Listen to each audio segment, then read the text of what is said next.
మీరు కూడా రాజా గుర్తు పెట్టుకోవాలి.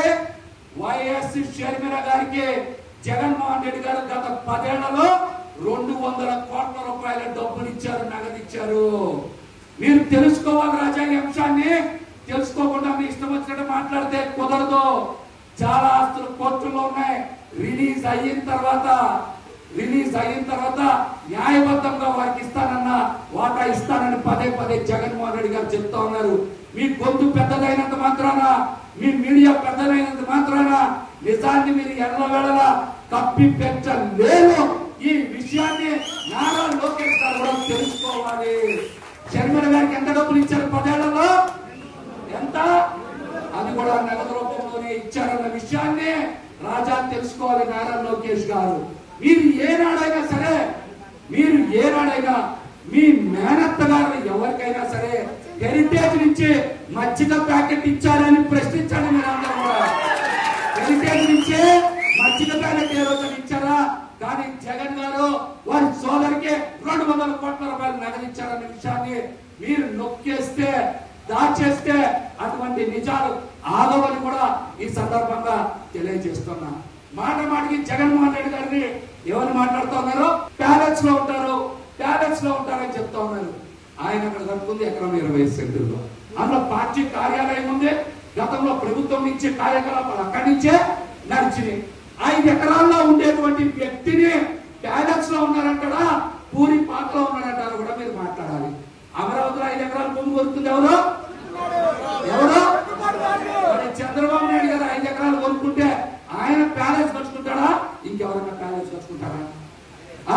ఆయన కదా ప్యాలెస్ కట్టుకునేది. కుప్పంలో ఇంకో ఇల్లు కట్టుకుంటా ఉన్నాడు. అయిపోయింది, మొన్న గృహప్రవేశం చేశారు. మరి దాన్ని ఏమంటారు? కరకట్ట కింద ఇంకొక ప్యాలెస్ ఉంది, అది కూడా మాట్లాడుతున్నా. హైదరాబాద్ లో ఇంకొక ప్యాలెస్ ఉంది. ఇవన్నిటి గురించి మాట్లాడలే. ఇవన్నీ రాజప్రసాదాలే. వేల కోట్ల రూపాయల ఇల్లు ఆస్తి నుంచి కూడా చంద్రబాబు నాయుడు గారు పదే జగన్మోహన్ రెడ్డి గారిని ప్యాలెస్ లో ఉన్నామంటే తిప్పి కొట్టాల్సిన బాధ్యత మన మీద ఉంది. అట్లానే మన ఉప ముఖ్యమంత్రి పవన్ కళ్యాణ్ గారి కార్యాలయం ఎంత ఉంటుందో తెలుసా? 15 ఎకరాల్లో ఉంటుంది. ఎంతలో ఉంటుంది? 15 ఎకరాల్లో ఉంది. ఆయన ప్యాలెస్ లో ఉంటున్నారా? ఎకరంలో ఉండేటువంటి జగన్మోహన్ రెడ్డి గారి ప్యాలెస్ లో ఉంటున్నారా? 15 ఎకరాల్లో ఉప ముఖ్యమంత్రి కార్యాలయం ఉంది. గతంలో జగన్మోహన్ రెడ్డి గారు ఏమన్నారు? మీరు ఇంటి నుంచే పరిపాలన చేస్తారండి, బయటికి రారండి అని మాట్లాడారు. ఇప్పుడు ఉప ముఖ్యమంత్రి గారి కార్యాలయంలో నుంచి కదా పాలన చేస్తున్నారు. జనసేన పార్టీ కార్యాలయం నుంచి కదా పాలన చేస్తున్నారు. దీని గురించి ఎందుకు మాట్లాడరు? అంటే మీరు చేస్తేనేమో అవన్నీ మంచి పనులు, సంగతి బాగోదని చెప్పదా? మీరు చేస్తేనేమో మంచి పనులు, మిగతా వాళ్ళ మీదేమో మీడియా చేతిలో ఉంది కదని బురద చల్లే పనులు మాట్లాడతారా? చెప్పమనండి. మంగళగిరి ఇచ్చే తమ్ముడు అన్నయ్య కోసం, తమ్ముడు ఎవరు తెలుసా?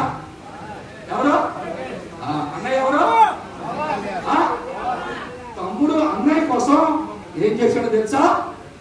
మంగళగిరిలో అల్లా బక్షు అనే వ్యక్తిని బెదిరించి 60 సెంట్ల భూమి రిజిస్టర్ చేయించిన మాట ముమ్మాటికి నిజం.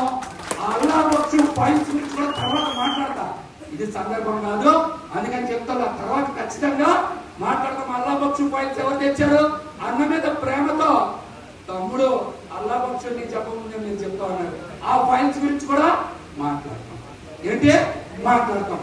వెన్నుపోటు దినోత్సవం దేనికి చేస్తున్నాం తెలుసా?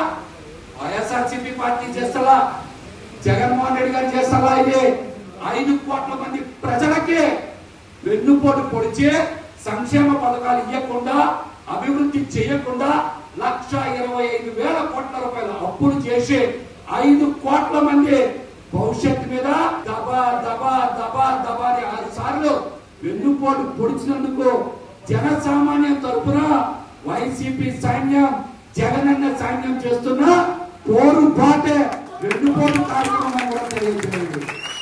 5 కోట్ల మందికి అండగా నిలబడటానికి, 5 కోట్ల మందికి సంక్షేమ పథకాలు అందించడానికి, 5 కోట్ల మందికి అభివృద్ధి అందించడానికి చంద్రబాబు పవన్ కళ్యాణ్ గారు చేసినటువంటి మోసాన్ని తెలియజేయడానికే వెన్నుపోటు కార్యక్రమం చేస్తా ఉన్నాం. మొదటి ఏడాది ఒక్క పథకం అని ఇచ్చారా? ఒక్క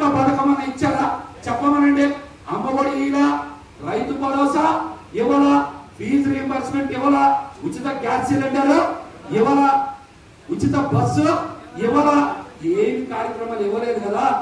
మరి ఇవన్నీ ఇవ్వకుండా సూపర్ 6, సూపర్ 7 తో పాటు 143 సంక్షేమ పథకాలు ప్రకటించి ఒక్కటంటే ఒక్క సంక్షేమ పథకాన్ని కూడా అమలు చెయ్యనందుకు మనం వెన్నుపోటు దినోత్సవం చేస్తా ఉన్నాం.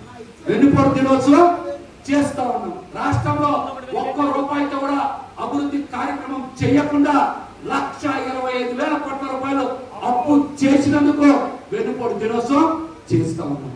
ఈ రాష్ట్రంలో సంవత్సరానికి 4 లక్షలు, 5 సంవత్సరాల్లో 20 లక్షల ఉద్యోగాలు కల్పిస్తానని చెప్పి 2,30,000 మంది వాలంటీర్లని ఈ రోజున సచివాలయ వ్యవస్థని అలాగే రేషన్ వెహికల్ డ్రైవర్ని 1,00,000 మంది ఉద్యోగస్తులు తీసేసి నిరుద్యోగులుగా చేస్తున్నందుకు వెన్నుపోటు దినోత్సవం చేస్తున్నామని చెప్పండి. రైతులకు ఎక్కడన్నా మద్దతు ధర ఉందా? ఎక్కడన్నా రైతులకు మద్దతు ధర ఉందా? మీ జిల్లాలోనే చూసుకోండి, ఒక్క రైతు కన్నా మద్దతు ధర ఉందా? ఒక్క రైతు దగ్గరైనా సకాలంలో కొనుగోలు చేసి డబ్బులు చెల్లించారా?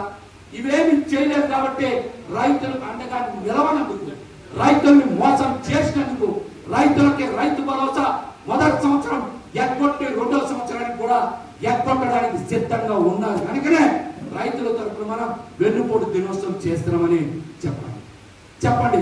ఈ ప్రభుత్వంలో పేదలకు కొనుగోలేది ఏమీ లేదు, పేద ప్రజలకి జరిగేది ఏమీ లేదు.